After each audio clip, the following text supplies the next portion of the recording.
السلام علیکم friends, defence updates میں بابر 1B کروز میزائل کے انہینس ورژن کے تجربے کی خبر پر بات کریں گے۔ پاک نیوی کے اسپیشل سروس گروپ کی ترک اسپیشل آپریشنز فورسز کے ساتھ exercise, Russian Pantsir S air defence system کے کئی ترک ڈرونز کو مختلف محاذوں پر مار گرائے جانے کا روسی دعویٰ، جاپان کی برطانیہ کے ساتھ مل کر نیکسٹ جنریشن فائٹر کی تیاری، انڈیا اور چین سمیت دیگر بین الاقوامی دفاعی خبریں بھی اس ویڈیو میں شامل ہوں گی۔ So let's start.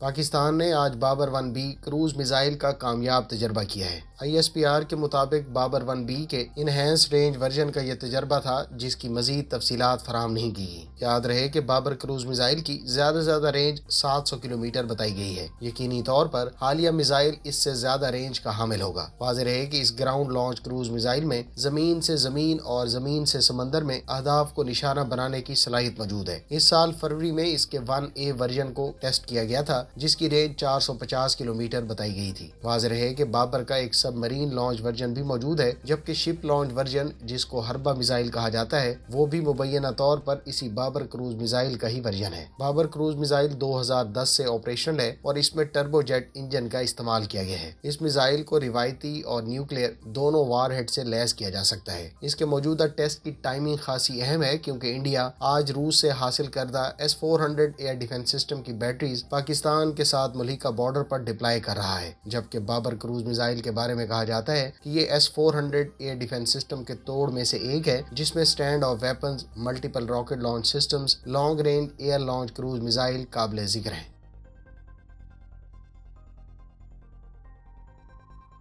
پاک بحریہ کے اسپیشل سروس گروپ نے ترکی کی اسپیشل آپریشن فورسز کے ہمراہ استنبول، ترکی میں منعقدہ ایکسرسائز ایلدیز میں شرکت کی۔ دونوں بحری افواج 1996 سے اس دو طرفہ ایکسرسائز کا باقاعدگی سے انعقاد کرتی آ رہی ہیں اور یہ اس سیریز کی 13ویں ایکسرسائز ہے۔ اس ایکسرسائز کا انعقاد خصوصاً اسپیشل آپریشن فورسز کے دائرہ کار میں پیشہ ورانہ مہارت کے تبادلے کے لیے کیا گیا ہے۔ اس ایکسرسائز کا مقصد دونوں ممالک کی اسپیشل آپریشن فورسز کے مابین باہمی تعاون بہتر کرنا، دفاعی تعلقات کی مضبوطی اور مشترکہ آپریشنز کی صلاحیتوں کو فروغ دینا ہے۔ یہ ایکسرسائز انسداد دہشت گردی آپریشنز، سنائپر فائرنگ، فراگ مین آپریشنز اور دیگر بحری آپریشنز پر مشتمل تھی۔ اس کے اختتام پر بحری جہاز، ہیلی کاپٹرز، فاسٹ بوٹس اور اسپیشل آپریشن فورسز کی جانب سے شاندار مظاہرہ بھی پیش کیا گیا۔ تقریب میں اعلیٰ سطحی افسران نے ایکسرسائز کا معائنہ کیا۔ ایلدیز ایکسرسائز پیشہ ورانہ طور پر دونوں ممالک کی اسپیشل آپریشن فورسز، خاص طور پر آپریشنل ڈومینز میں جدید حکمت عملیوں، تکنیکوں اور طریقہ کار کو ترتیب دینے میں مؤثر ثابت ہوگی۔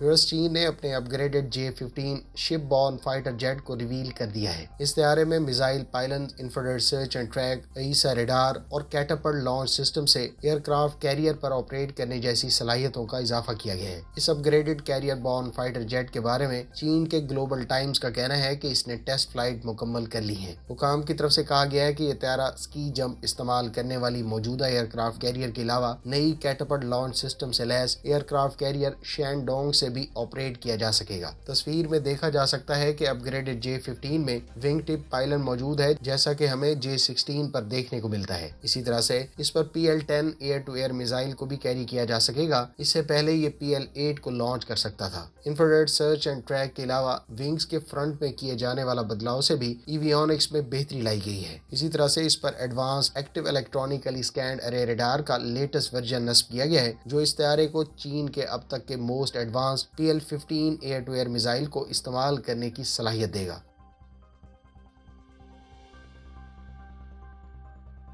ایران کا کہنا ہے کہ اسرائیل کی طرف سے کسی بھی قسم کی جارحیت کا منہ توڑ جواب دیا جائے گا۔ ایرانی میڈیا کے مطابق ایرانی کمانڈر میجر جنرل غلام علی راشد نے بیان میں کہا ہے کہ اسرائیل نے حملہ کیا تو اس کی بھاری قیمت چکانا پڑے گی۔ ایرانی فورسز فوری طور پر فضائی حملوں، زمینی کارروائیوں اور دیگر کارروائیوں کے ذریعے اسرائیلی جارحیت کو کچل دیں گی۔ ایرانی فورسز کسی بھی جارحیت کا بھرپور جواب دینے کی صلاحیت رکھتی ہیں۔ واضح ہے کہ ایران اور عالمی طاقتوں کے درمیان 2015 کے جوہری معاہدے کی بحالی کے لیے مذاکرات کا دوبارہ آغاز ہو چکا ہے۔ معاہدے پر عمل درآمد کی صورت میں تہران اپنے جوہری پروگرام کو محدود کرے گا، جس کے جواب میں امریکہ، یورپی یونین اور اقوام متحدہ کی جانب سے ایران پر عائد اقتصادی پابندیوں میں نرمی لائی جائے گی۔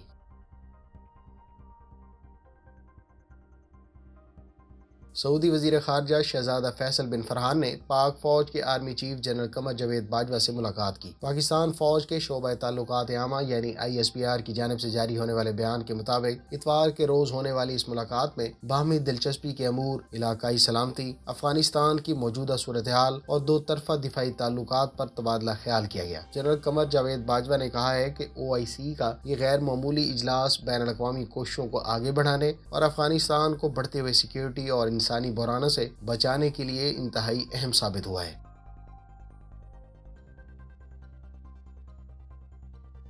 جاپان کے میڈیا سورسز کا کہنا ہے کہ جاپان کی حکومت اس پالیسی کو فائنل کر رہی ہے جس کے تحت برطانیہ کے ساتھ مل کر مشترکہ طور پر FX فائٹر جیٹ کے لیے انجن بنانے پر کام کیا جائے گا۔ جاپان کی حکومت اس بارے میں ایک فریم ورک تشکیل دینے کی خواہش مند ہے اور اس کو اگلے سال مارچ میں اسٹیبلش کرنے کی خواہاں ہے۔ اس سے پہلے مقامی میڈیا نے دعویٰ کیا تھا کہ برطانیہ کے رولز رائس جاپان کی IHI کارپوریشن کے ساتھ مل کر اس پروگرام پر کام کرنے کے لیے تیار ہے۔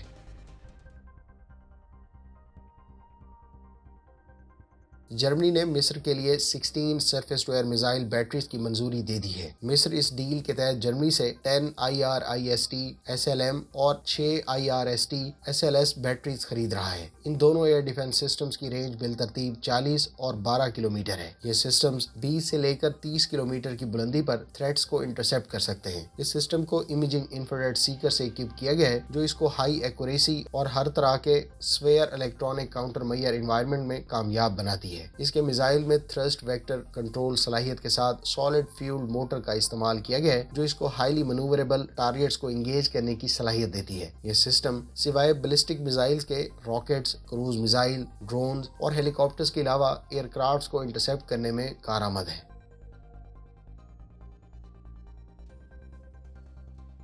آذربائیجان کی وزارت دفاع نے اعلان کیا ہے کہ وہ سال 2022 میں 66 نئے ویپنز اور ملٹری اکوپمنٹ مقامی سطح پر تیار کرے گا۔ اس مقصد کے لیے متعلقہ ڈیٹیلز اس سال کے آخر میں حکومت کو منظوری کے لیے فراہم کر دی جائیں گی۔ وزارت کا دعویٰ ہے کہ اس سے پہلے 1000 ٹائپ کی ڈیفنس پروڈکٹس مقامی سطح پر تیار کی جاتی ہیں جو فوج کے حوالے بھی کی جا چکی ہیں۔ واضح ہے کہ آذربائیجان ابھی بھی ترکی، اسرائیل اور روس سے دفاعی ساز و سامان کے معاملے پر انحصار کرتا ہے۔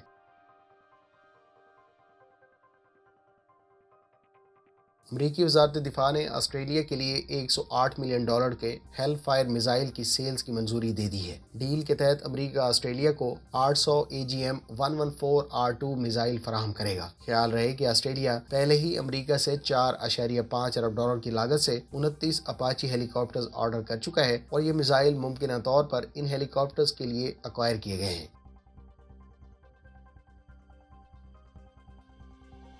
انڈین میڈیا سورسز کا کہنا ہے کہ بھارتی فضائیہ نے روس سے حاصل کردہ S-400 ایئر ڈیفنس سسٹم کی ابتدائی بیٹریز کو پنجاب سیکٹر میں ڈپلائی کرنا شروع کر دیا ہے۔ میڈیا سورسز کا دعویٰ ہے کہ یہ ڈپلائمنٹ انڈیا کو چین اور پاکستان دونوں سے کسی بھی قسم کے ایریل تھریٹ سے بچاؤ کی صلاحیت دے گی۔ واضح رہے کہ انڈیا نے اکتوبر 2018 میں روس سے $5.4 ارب کی لاگت سے 5 S-400 بیٹریز آرڈر کی تھی جس کی ڈیلیوریز اس ماہ سے شروع ہوئی ہیں۔ پہلی ریجمنٹ کے بعد دوسری ریجمنٹ کی ڈیلیوری اگلے سال جون میں متوقع ہے۔ یاد رہے کہ ایک ریجمنٹ میں ٹوٹل 8 لانچرز موجود ہیں جس میں سے ہر ایک 4 میزائل سے لیس ہوتی ہے۔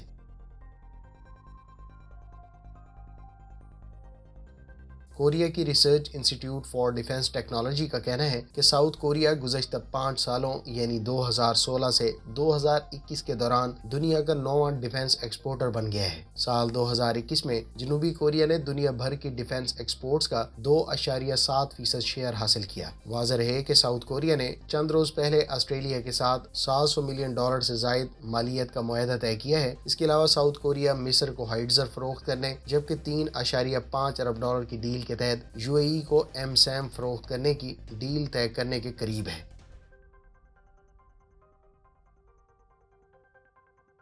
ترک وزیر خارجہ نے کہا ہے کہ ترکی اور قطری حکام نے پیر کی شام دوحہ میں ملاقات کی، جس کے بعد افغان طالبان کے ساتھ کابل ایئرپورٹ کو چلانے کے لیے ایک باضابطہ معاہدے پر بات چیت کے لیے افغان دارالحکومت جائیں گے۔ خبر رساں ادارے رائٹرز نے رپورٹ میں بتایا ہے کہ ترکی نے گزشتہ اگست میں طالبان کے افغانستان پر دوبارہ کنٹرول حاصل کرنے کے بعد قطر کے ساتھ ساتھ کابل میں حامد کرزائی بین الاقوامی ہوائی اڈے کو چلانے کے لیے تیاری کا اعلان کیا، اس شرط پر کہ اس کے سیکیورٹی مطالبات کو پورا کیا جائے۔ ترک وزیر خارجہ نے کہا ہے کہ 2 ترک اور قطری کمپنیوں نے افغانستان کے 5 ہوائی اڈوں کے انتظام کے حوالے سے مفاہمت کی یادداشت پر دستخط کیے ہیں، جن میں حامد کرزائی ہوائی اڈہ بھی شامل ہے، لیکن انہوں نے دیگر 4 ہوائی اڈوں کا نام نہیں لیا۔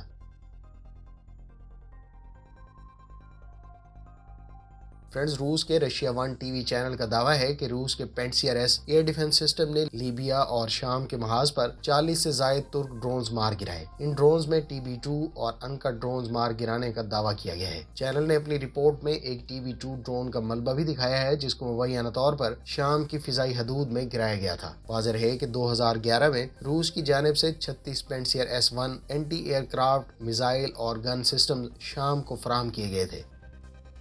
فرینڈز، یہ تھیں آج کی ڈیفنس اپڈیٹس۔ امید ہے اس ویڈیو سے آپ کی معلومات میں اضافہ ہوگا۔ ملتے ہیں نیکسٹ ویڈیو کے ساتھ، اپنی دعاؤں میں یاد رکھیے گا۔ اللہ حافظ۔ پاکستان زندہ باد۔